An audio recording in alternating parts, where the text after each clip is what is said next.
Assalamualaikum warahmatullahi wabarakatuh. Perkenalkan, nama saya Fajar Karelmi Ardiansyah, NPM 19310045 dari kelompok 5. Di sini saya akan melakukan skill lab 5 tentang terapi oksigen. Nah, di mana dari teorinya dulu. Nah, oksigen merupakan salah satu bahan farmakologik yang banyak dipakai untuk pasien dengan kelainan kardiopulmoner. Nah, oksigen juga memiliki keuntungan, indikasi, dosis pemberian, dan komplikasi. Baik, selanjutnya dari indikasi terapi oksigen. Itu yang pertama itu ada hipoksia, lalu ada dyspnea, lalu keracunan gas karbon dioksida, lalu ada shock, lalu ada infark miokard akut, lalu ada pasca anestesi. Lalu dari tujuan utamanya yaitu terapi oksigen. Baik, yang pertama yaitu mencegah terjadinya hipoksia sel dan jaringan, lalu menurunkan kerja pernapasan, lalu yang ketiga menurunkan kerja otot jantung. Baik, lalu selanjutnya untuk cara mengetahui kondisi hipoksemia dilihat dari gejala kliniknya.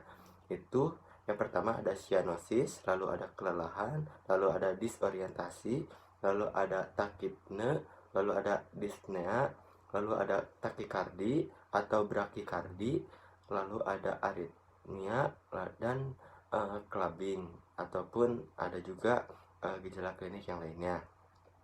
Lalu dari pemeriksaan analisa gas darah, lalu ada pulse oximetry, lalu yang keempat itu ada tractus neus partial pressure of oxygen.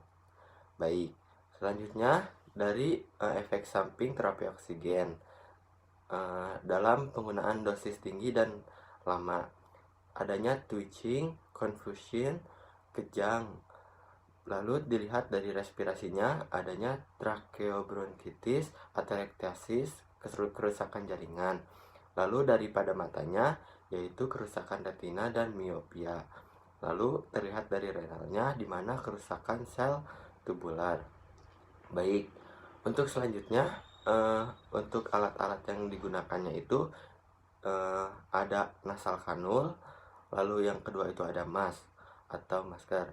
Nah, pada mask ini dibagi menjadi 3, yaitu ada simple mask, lalu ada rebreathing mask, lalu yang ketiga itu ada non-rebreathing mask, lalu ada venturi mask.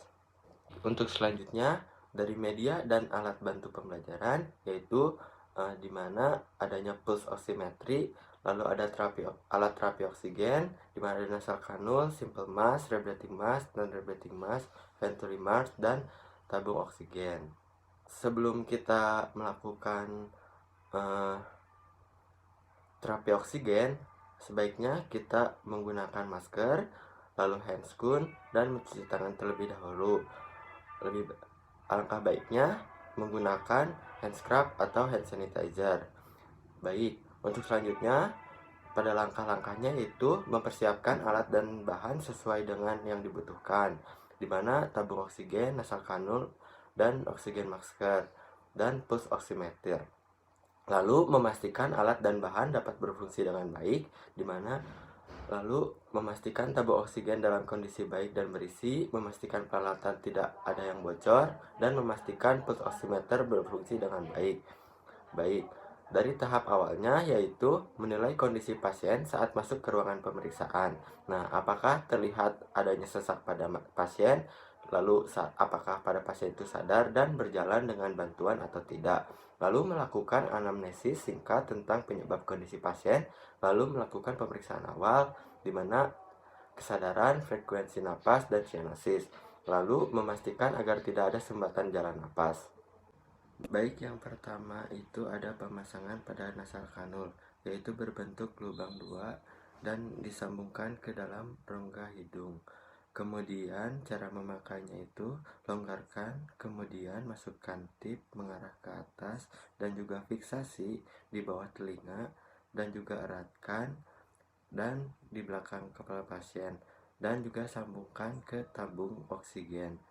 Untuk pemberian oksigen dan nasal kanul ini sekitar 2-4 liter per menit. Kemudian yang kedua itu ada pemasangan simple mask dan keadaan pasien lebih berat. Baik, pada simple mask ini Besi yang digunakan ini untuk fiksasi ke dalam hidung dan juga untuk menutupi hidung dan mulut hidung serta pasang atau fiksasi di bawah telinga.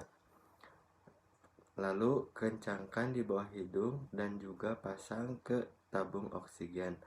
Lalu pemberian pada simple mask ini pemberiannya biasanya dari 5 sampai 10 liter. Dan yang terakhir itu ada terakhir non-inhibiting dan dipakai apabila keadaan pasien tersebut dalam keadaan tidak sadar ataupun lebih berat. Kemudian di dalam breath breathing ini ada kantungnya, di mana kantung tersebut sebelum dipakai kepada pasien harus diisi dengan oksigen dan sambungkan ke dalam oksigen, kemudian diisi tutup atasnya. Pemberian ini biasanya diberikan 10 liter per menit. Setelah diisi di bagian kantong tersebut, lalu eratkan pada pasien sama dengan menutupi hidung ataupun pada mulut. Terima kasih atas perhatiannya.